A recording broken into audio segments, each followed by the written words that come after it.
So this session was supposed to be for Blackboard on assessments, right? Like how faculty create assignment for students to submit their work instead of emailing them, and then how students submit their work, and then how do they create some tests. So I have all of you unmuted, so if you have any questions, so let me know, and or if you have any specific questions or something else, let me know as well, and then I will show you guys. Okay.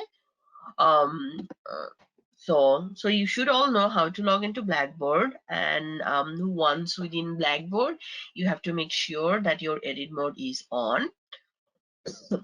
If that edit mode is not on, then you won't be able to do any of the things, right?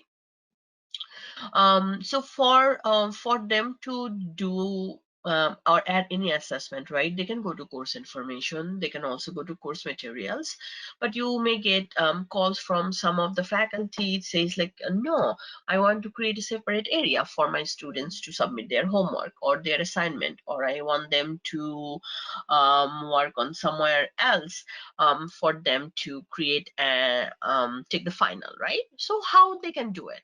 Once you have the edit mode on, you can actually see this tiny plus sign on top of the purple navigation menu, right?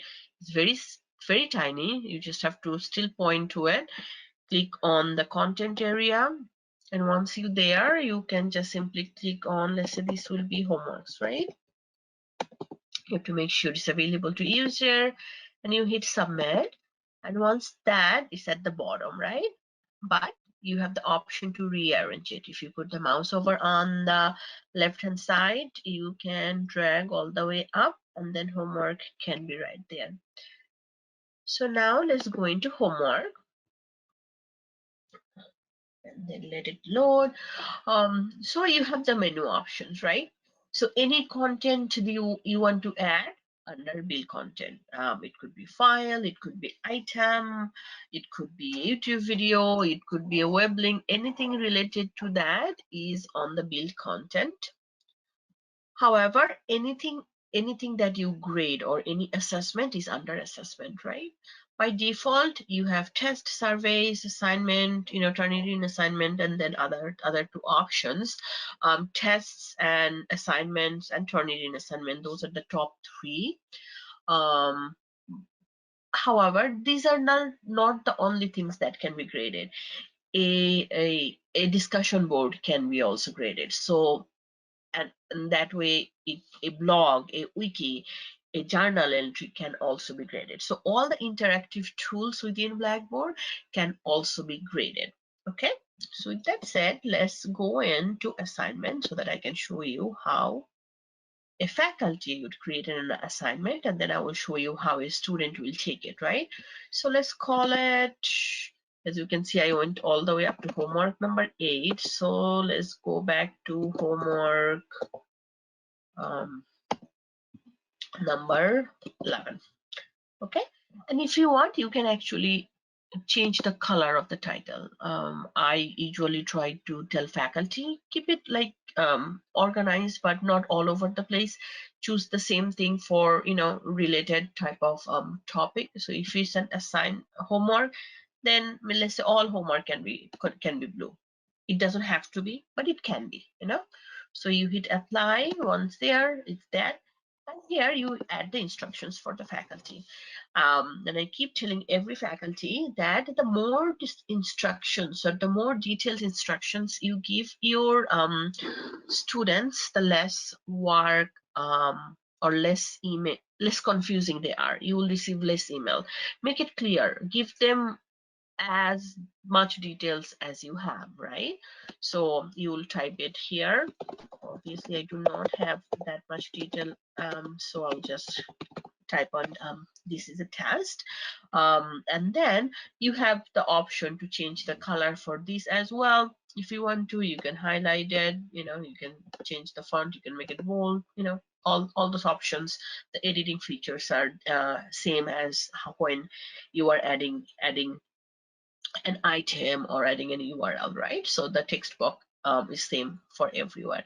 So once you have that, then here, if an instruction does not have something to instruct, or faculty does not have any instruction to type, but he or she already has a Word or PDF file in their computer, they can browse their computer and attach from the computer as well. Okay, so let's say this is going to be my assignment. I'm selecting it, opening that, and then I go below.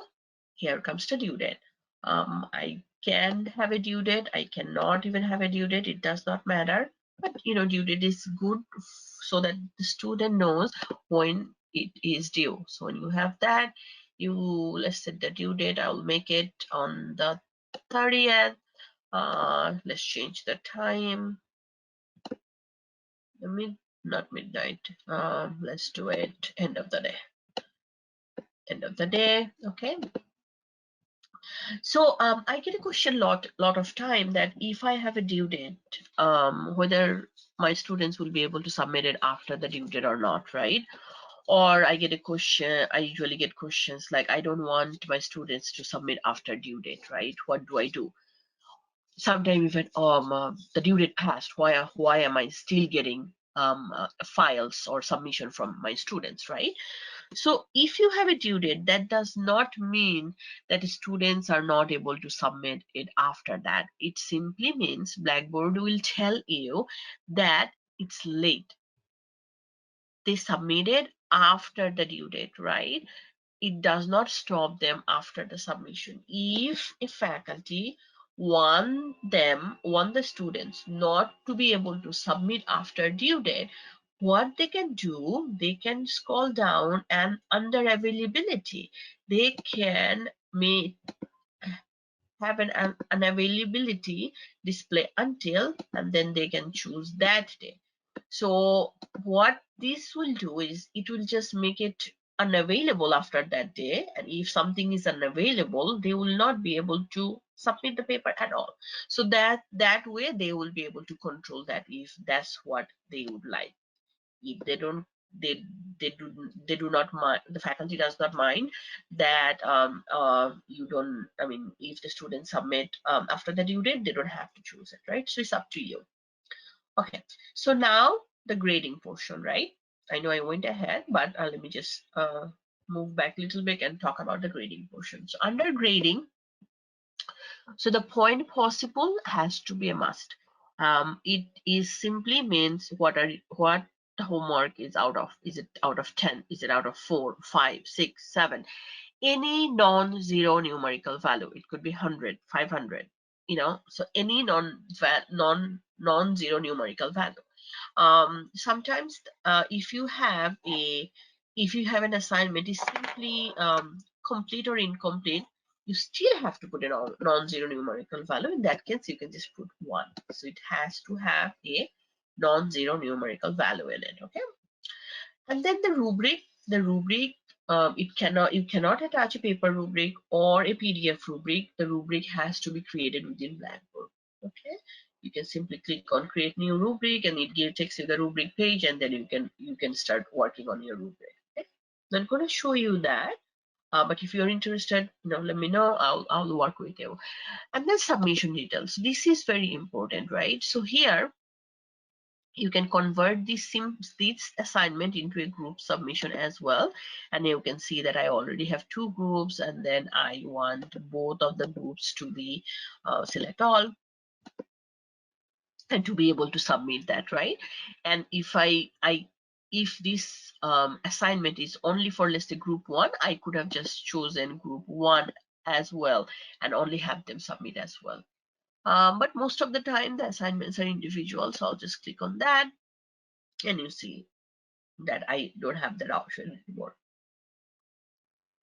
Sometime you have to remember that you cannot create the group submission if you do not have group set up. So you have to set up the groups ahead of time to create group submission. Very quickly, just a reminder how you can create groups.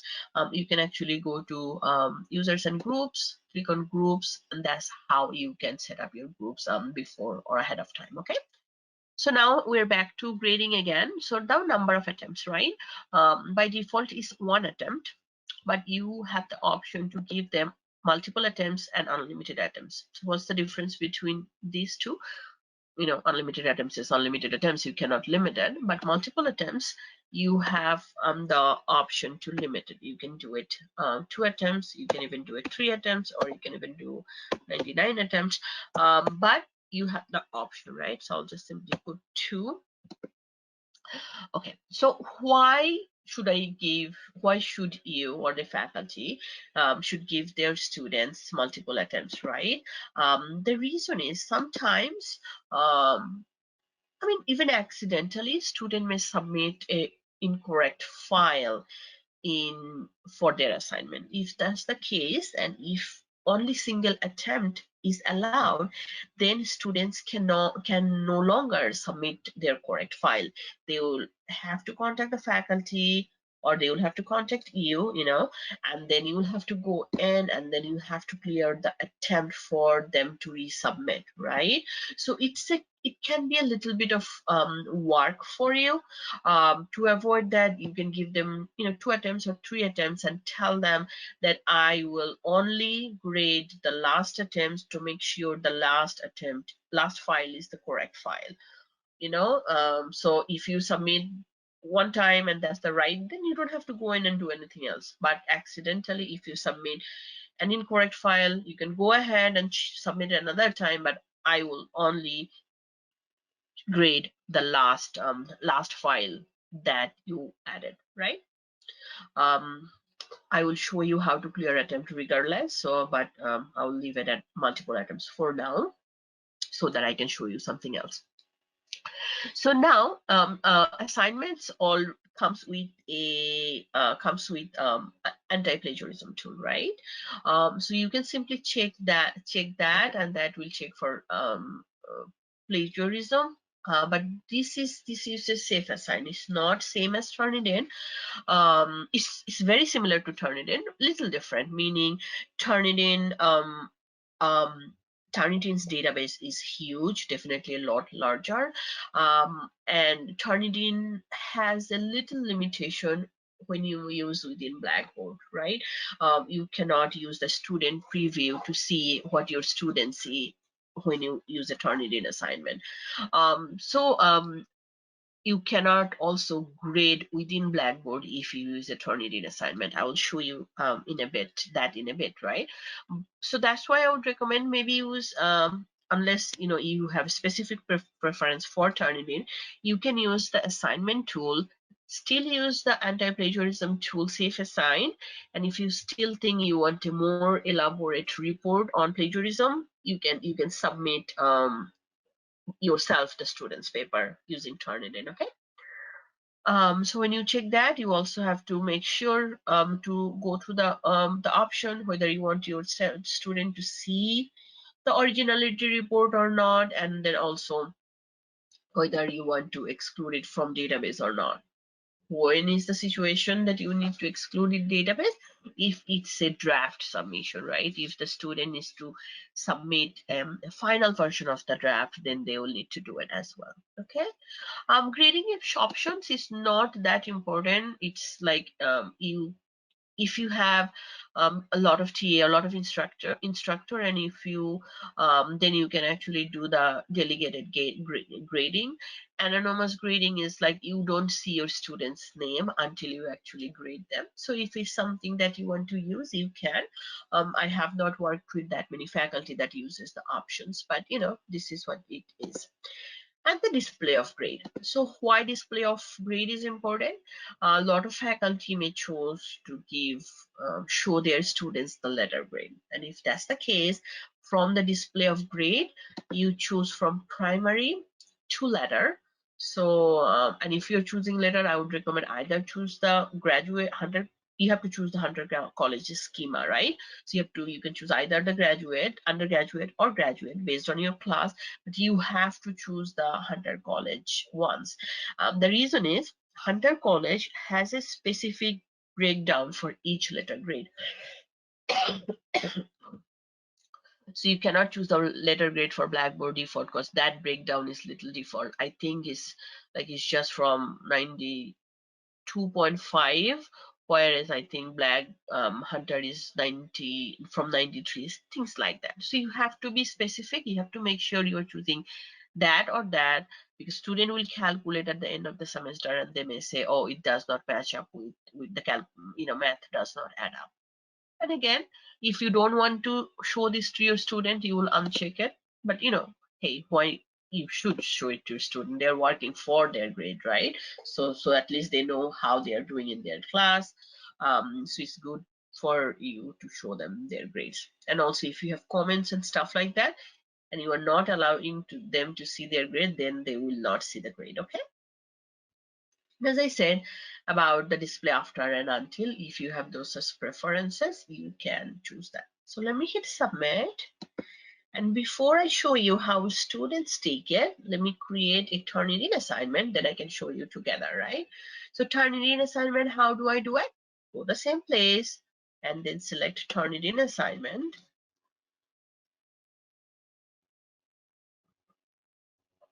And see, that template is already different. This is it's a building block, right? So they put Turnitin, which is the outside tool within Blackboard. Obviously there's a lot of benefit. Students don't have to create a separate Turnitin account, so that can be very beneficial for students. They have less things to worry about. Okay, with that said, you select which type of paper it is, and then you click on next. Did I click on next? I think I did. So I'll be waiting for it to load.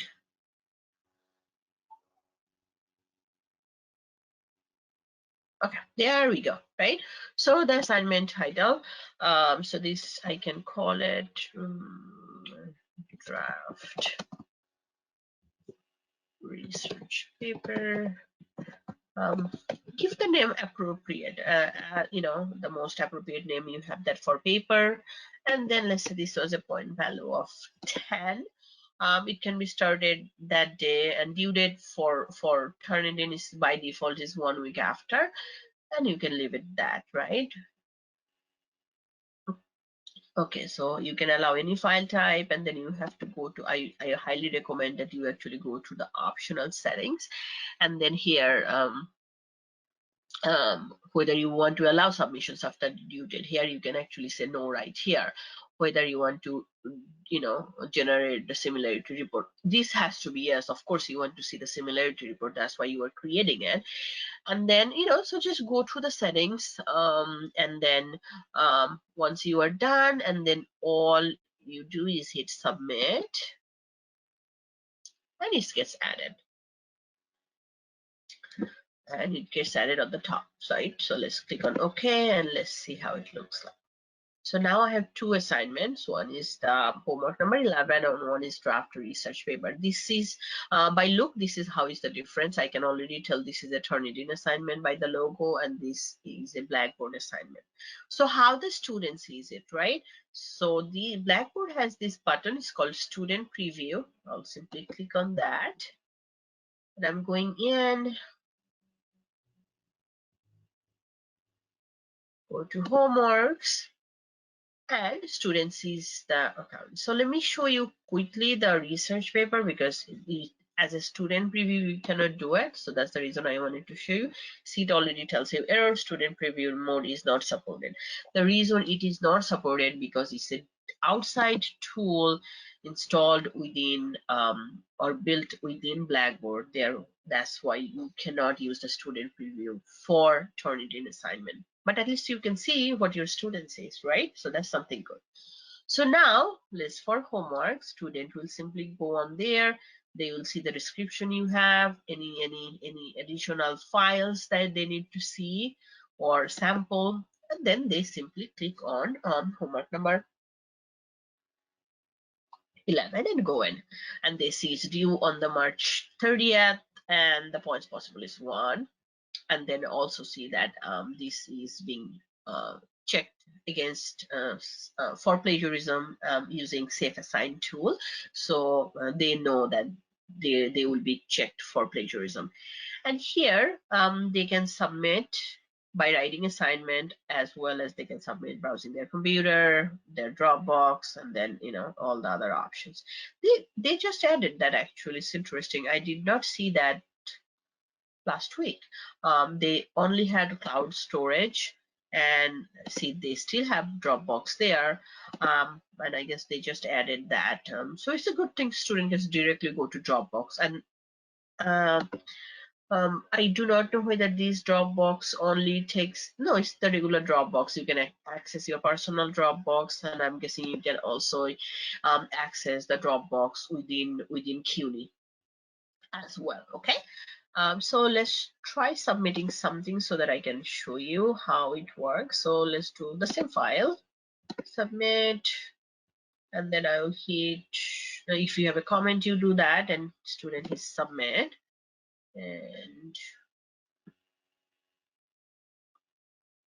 And remember, I told you that I showed you the student has 2 attempts. So if the student thinks, so this is the incorrect file, I want to add something else, they can actually click on right here and click on start new.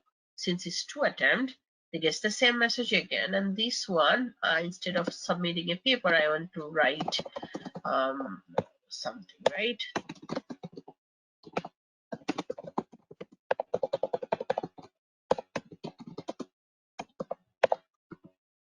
Okay. So you get the idea, and then you just, again, the student is submit.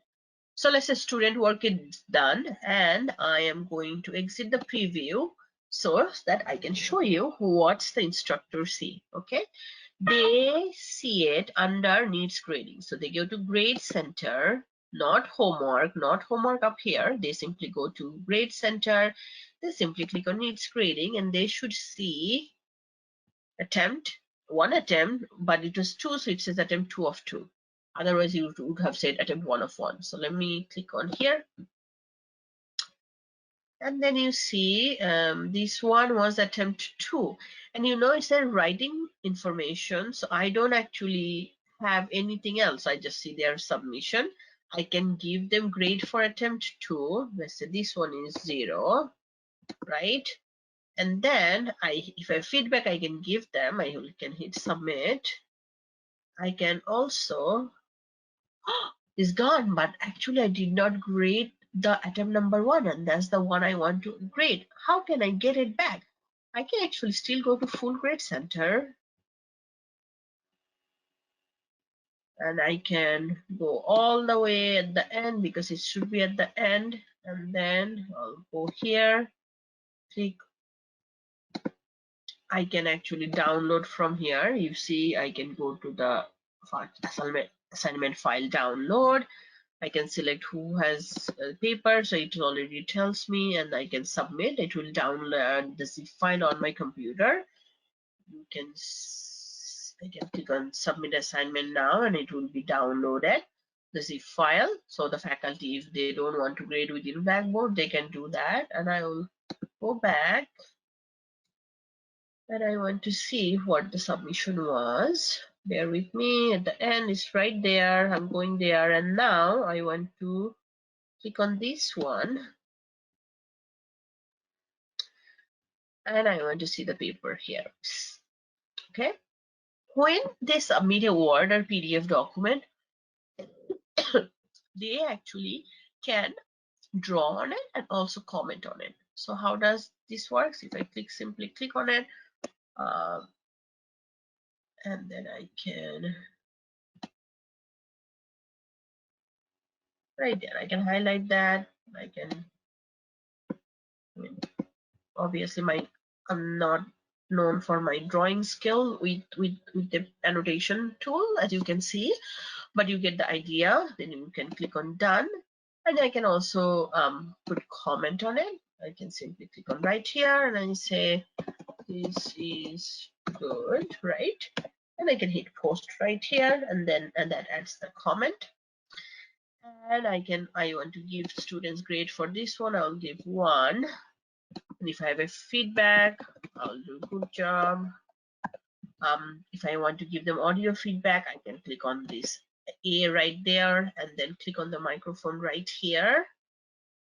Let's say I'm done. I can simply click on submit. But as you can see, where is the grade center, full grade center?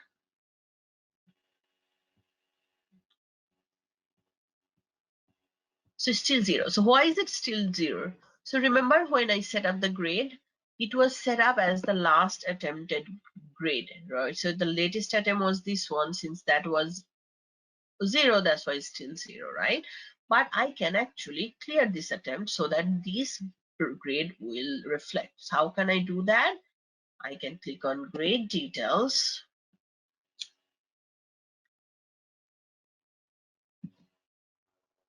And once it's load, this is 0. I'll click clear this attempt. Okay. And then it will should take the grade for the paper the student submitted. Okay, so that you see that's taken care of. And let me quickly show you what the students is. I'm going to the student preview again, going back to homework. Oh, sorry, not homework, my grades. So under my grades, they go to my grades and they go see all the way at the bottom, homework 11. They see the grade. They can see the comment, and if they want to see the comment on the paper, they can also click on homework 11. Why is that loading? Okay, there we go. See, my drawing should appear. As you can see that and the comment. So it all appears. Okay. So that's how the students is. Okay. Anyone has any questions about assignments? Okay. Uh, you lost your chance. So let's create a test, right? So again, same area. I'll go to homework, or again, it does not have to be same area. You can actually create more areas, but same area as in it's under assessment. I can simply click on test. And when I am on test, I can see all the tests that I have, and I can actually click on create. Since it's a new test, this is, I'm going to call it test number 11. You have any description for it provided, and again, give your student as much details as you have. Once you are done, you hit submit, and you get to create a test, right? So if you click on the put mouse over to create questions, you can see there are a lot of different type of questions. So try it out, try different questions out and see which one you like. And most common is always multiple choice and true, false, and multiple question. Those are the most common questions type that the professors use. Question title, right? Do not add a question title, please, right? Because Blackboard gives you an option to randomize question. So if you have a question title, that does not work out well. But the question text is a must. So what is the question? So let's say this is a multiple choice, right? So it has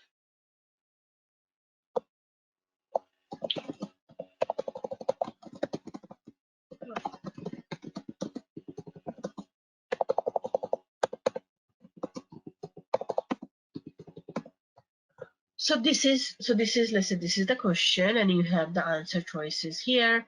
You can actually show the option to show the answer choices in a random order by clicking here. You can also do answer numbering, let's say do Roman numeral. If you need more than 4 answer choices, you can actually do 5 or as many as you want. That option is there. That option is there. Oh my god, it's not loading properly. Okay, so that option is there. You can actually choose to do a lot many questions up to 100, as you can see. um, but you can just do 5. So by default, Blackboard thinks question number A is always right. You can actually choose it that way because you are randomizing the answer choices here. So it's easy that way. I can just do 7 here, and then I'll do 8, 6.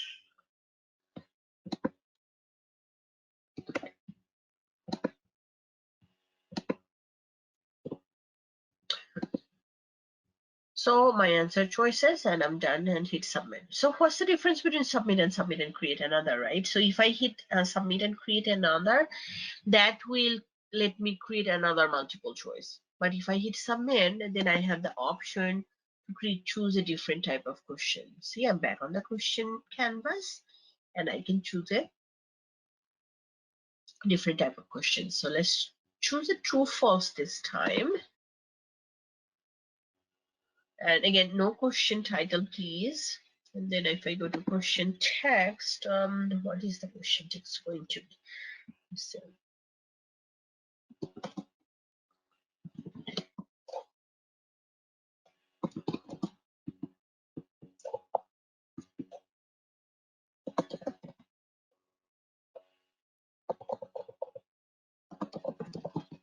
okay. So now I have to tell Blackboard whether the statement is right or wrong. So let's do that. And answer orientation, I can choose it to do horizontal if I want, and then I hit submit.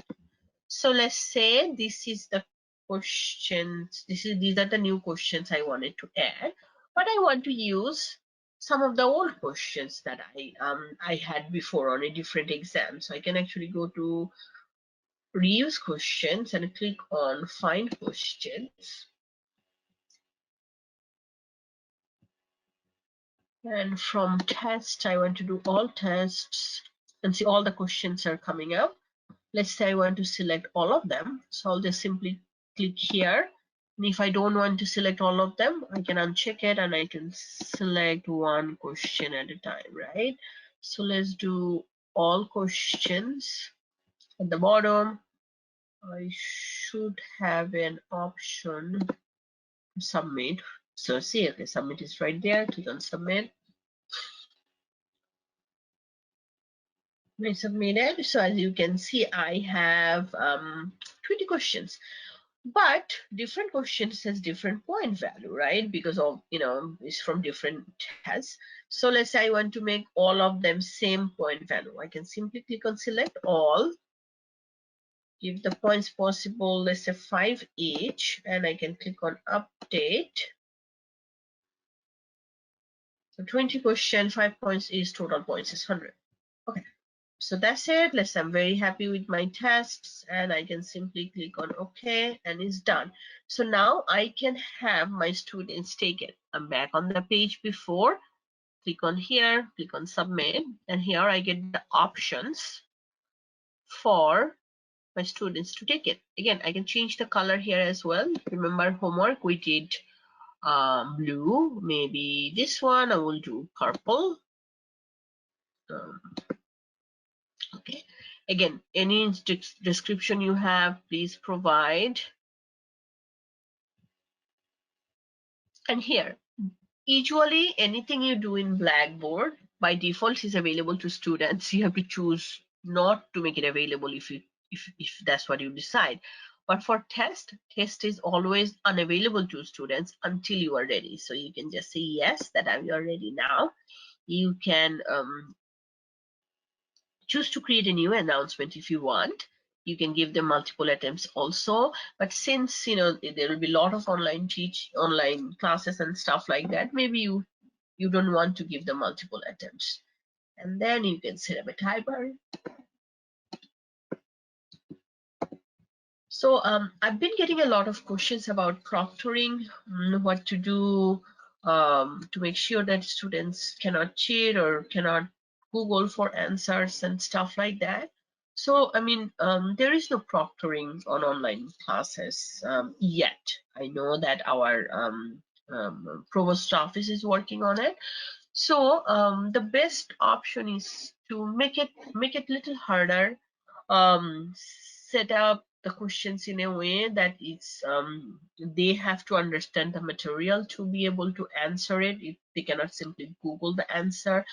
Or also set up the timer in a way that even for you as the instructor, you are not able to finish the test, right? So that they don't have time to look for the answer on the web. Okay, so once you have that, and you still have the option to display after and display until, if you choose to. I don't want to do any of those. I would recommend to have them submit auto submit. So if the timer runs out, Blackboard will save what you have, what the students have in there. Like in a classroom, you're out of time, faculty, let's say, grab the paper, or the student has to turn in their work. And if they like did not have time to do 5 questions, they did not, so this is how it works, time management. So you should actually do auto submit as well. And then this is the part, you can obviously have a due date as well. So I can do that due date. But this is where this is something very important, right? So what is test availability exceptions? Meaning any exceptions for a particular student, a group of students, few students, or they're out of norm. They may call you that I need to take the test before, ahead of time, right? Or they have accessibility issue and they need longer time. It's not fair if a student has accessibility issue and they get the same amount of time as the regular student. So by law, they get a different time. The students actually goes to the accessibility office and then figure that out how much time they get, legally. So students should be able to tell you or show you a paper or something like that. So once you have that, and how you add the exceptions, right? You simply click on add users or groups. Let's say I want to give, I don't know, Steve Giovino more time. I simply click on hit submit. Instead of 20 minutes, Steve gets 40 minutes. And Steve also gets, let's say, multiple attempts, but he gets 2 attempts, right? So that's how I do it. And then we scroll back below. So here is what I would say. Don't have your student receive the score before other students done taking it, right? So that might make other students anxious as well. So have all the students see the score same time. How you do it? You can actually have after due date or after all attempts are graded, then the students can see their submission as well as what's the correct answer as well. And test presentation, you can do all at once, or you can do once at a time. If you do once at a time, you also have the option to prohibit backtracking. You can do that as well. And here comes the randomized questions, meaning if you choose this option, each student will get the same 20 questions, but in a different order. So I think that also eliminates lot of the issues you might be worried about, whether they are cheating or whether they are taking it same time and talking about it. Because let's say even student A and B are taking it the same time, with, I guess, shared screen, they cannot be in the same place. They will have different questions, right? So they won't be able to consult what the answer might be. So once that's done, you hit submit. And the test is ready for you to take. And let me show you quickly what the student sees. If they go in,